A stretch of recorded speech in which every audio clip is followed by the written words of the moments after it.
Welcome to Pallavi Soundarya Lahari YouTube channel. ఇప్పుడు మనం సుబ్రహ్మణ్య భుజంగ స్తోత్రంలో 11వ శ్లోకం గురించి చెప్తున్నాను.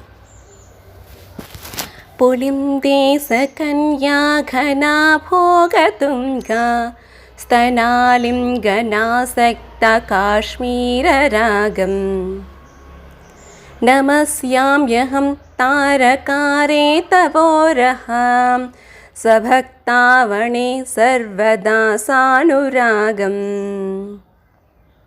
దీని తాత్పర్యం, వల్లీదేవి ఎర్రని బంకెని పువ్వులాగా చాలా అందంగా ఉంటుందంట. వక్షస్థలమునందు కుంకుమ అరుదుకుని ఉంది.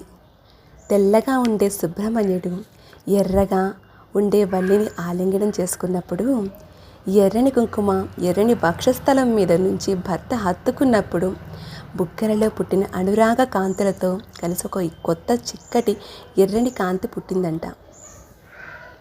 ఈ కాంతి సుబ్రహ్మణ్యుడి గుండె మీద పరుచుకొని తెల్లటి సుబ్రహ్మణ్యుడి గుండె ఎర్రగా మారితే ఎంతటి అమాయకులైనా తన వారుగా చేసుకోగలగలిగిన దయాహృదయుడైన సుబ్రహ్మణ్యుడని ఆ వల్లిని ఆలింగనం చేసుకున్న సుబ్రహ్మణ్య స్వరూపమునందు, ఆయన వక్షస్థలమునందు విసిరిన కాంతులు మాకు చెబుతున్నాయి. అటువంటి వల్లి సుబ్రహ్మణ్యానికి నా నమస్కారములు అని ఆదిశంకరాచార్యులు పరవశించిపోయారు. ఈ విధంగా సుబ్రహ్మణ్యుని భార్యలో ఒకరు దేవసేన, రెండవ వారు వల్లీదేవి. ఆయన భక్తికి రెండు వైపులా లొంగిపోయేవాడంట. దేవసేనను ఇంద్రుడు తెచ్చి వివాహం చేశాడు. వల్లీదేవిని సుబ్రహ్మణ్యుడే వచ్చి చేసుకున్నాడు. ఎంత అధికారం ఉన్నవాడో, ఎంత జ్ఞానం ఉన్నవాడో, ఎంత సౌందర్యవంతుడో, అంత కారుణ్యం ఉన్నవాడు కూడా. అది పార్వతీ పరమేశ్వరుల సమాగం ఫలితం. సుబ్రహ్మణ్యుడిని పూజిస్తే మన పాపములన్నీ దగ్ధమైపోతాయి, వంశాభివృద్ధి జరుగుతుంది. నమస్కారం.